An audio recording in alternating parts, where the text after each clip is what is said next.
Hi, everybody. I promise we're talking about water skiing, and of course that's something near and dear to my heart. Two superstars in the world of three-event water skiing, Kyle Eade and Dorien Llewellyn. And if you're wondering, well, that name sounds really familiar. It should. His dad, one of the best three-event skiers ever out of Canada. The whole family, just tremendous athletes, and Dorien is kind of bested his dad in slalom and tricks, but just can't quite catch the old man when it comes to long distance jumping. So we're going to find out what the reason is for that. Gentlemen, welcome aboard. Thanks very much. Thanks for having us. And one thing I failed to do, Jack, is Kyle Eade is the owner and operator of Ski Fluid, which is a premier water ski instruction for elite athletes. If you want to learn to ski, whatever it is, and it's up there in Polk City, right off of I-4. If you're driving down I-4, you're heading west, look to your right. It's a gorgeous facility right next to Action Water Sports. Whew, I did that in one breath, Jack. Yep. And Kyle had a great career of his own, leading into the now 25 years of coaching. So. Yeah, well, and it shows. I mean, Kyle, you've trained some of the best in the world.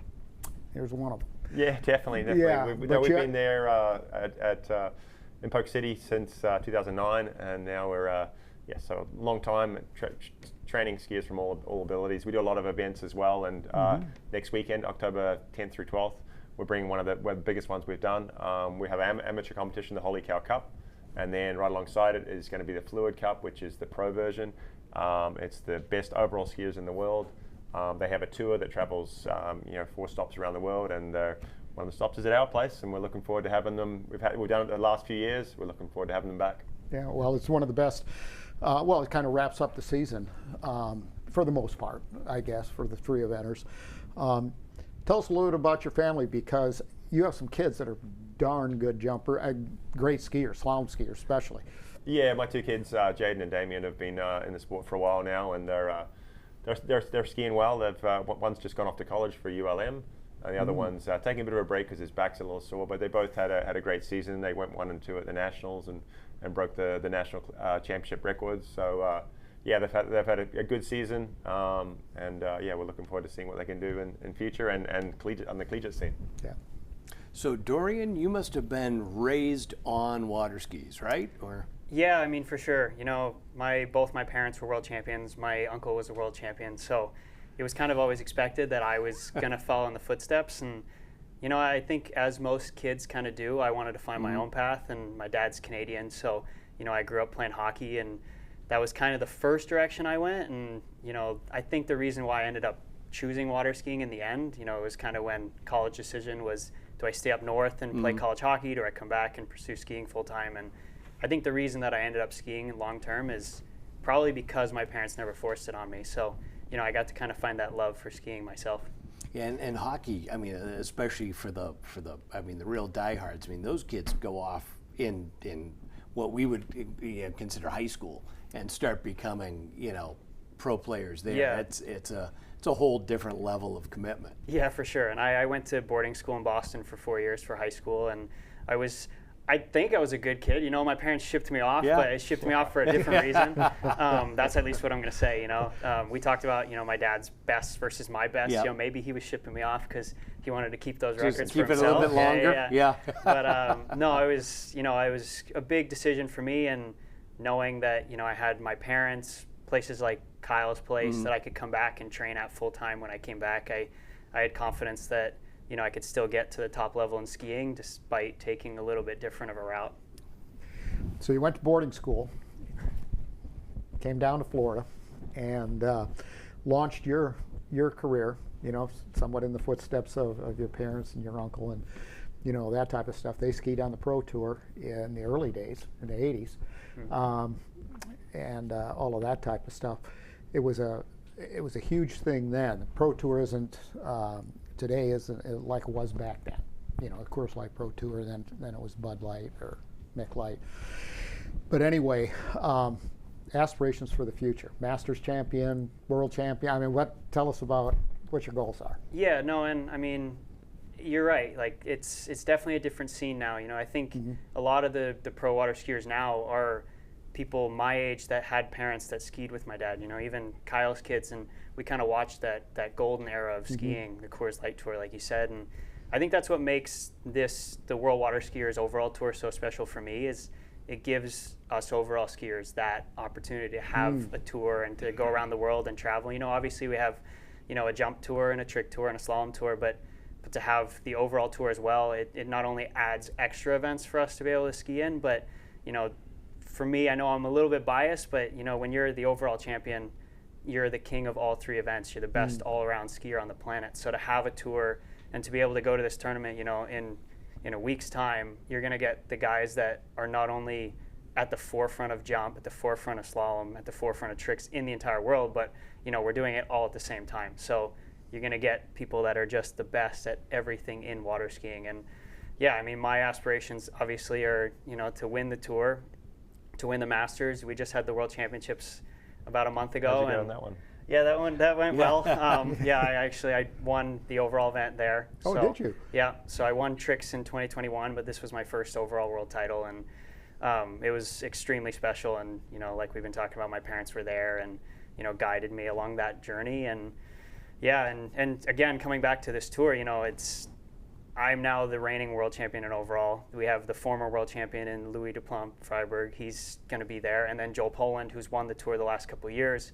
So you're going to have guys that are, I mean, potentially going to break the overall world record, but also, you know, even on the amateur side of things, because there is an amateur portion to this tournament, there's going to be people that could break the trick record, the jump record, and, you know, it's going to be an amazing weekend. Yeah, it should be a good time.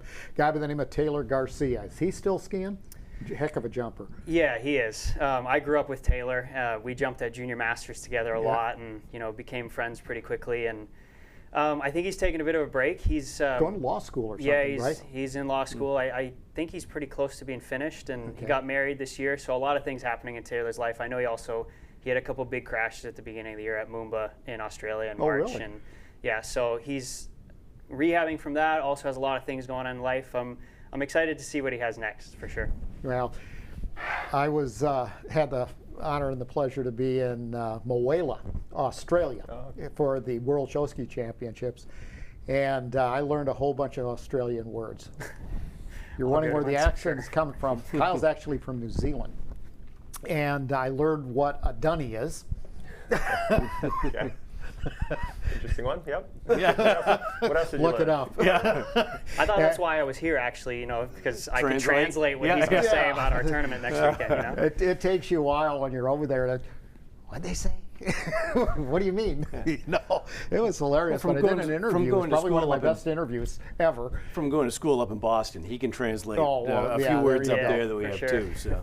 Well, I interviewed, there was probably 6 or 7 kids that were there.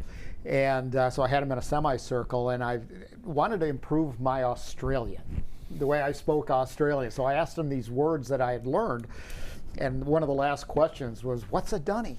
You know, and they just started laughing. I said, "Hey, I went into this place. I thought it was a place to go to, you know, get something to eat, and to my surprise, it was just the opposite." They just all laughed. You know, these are 8-year-olds. So that was a great time. But all the way over here to the water ski capital of the world, Kyle, I mean, you made a name for yourself, one of the best in the world, schools in the world. And, you know, is there any other place you'd rather be besides Polk County? No, I love what I'm doing. I was in the sport for a long time, skiing professionally. I skied with Dorien's dad for a number of years. Yeah. He beat me most of the time, but occasionally I got him here and there. But and then I got injured, in 2010. So is it a jumping accident? It was a jumping accident, yeah. So then now I'm just in the boat every day and still able to be around the sport, which I love the sport and I love the people in it. And I love to be able to give back and sort of bring on the next generations and do events like this and sort of stay involved. But it's truly America's family sport, and it's sort of a moniker that a lot of people, including myself, use for the sport of water skiing. You have to have a skier, you have to have a driver, and an observer. It takes a minimum of 3 people, perfectly suited for families. Well, that's why you see so many of the families, the generations sort of staying in the sport. It is a very strong family sport. Yeah. And, well, 2 older guys like Kyle and I, it's great to have watched all of that transition, isn't it? We've seen Scott sure. Ellis's son Yep, he's come up, involved, and yeah, then for sure. Freddie's son coming up, and now competing against one And another. they will all be there at this event coming up. They're Okay. actually, because there's, like Dorien said, there's a lot of people coming to chase their own records or rankings, and a lot of the Americans are looking for performances to qualify for the Junior World Champs, which is going to be in, where is it, Argentina? Yeah, Argentina next year in April, so they've got to get some scores up before this year ends. So Okay. his kids, Freddie's kids, a bunch will be there. If you want more information about Ski Fluid Water Ski School out in Polk City, how do they do that? Do you have a website? Yeah, skifluid.com. Head there and hit us up, and yeah, let us know. Come out and take a lesson with us, or come out and watch the event this weekend. WorldWaterSkiers.com has got all the information about the event this weekend. There will be a webcast, but we'd rather see you on site and check out these guys live. Sounds great. They'll be flying. Dorien, thanks so much for joining us. Yeah, thanks for having me. And best of luck.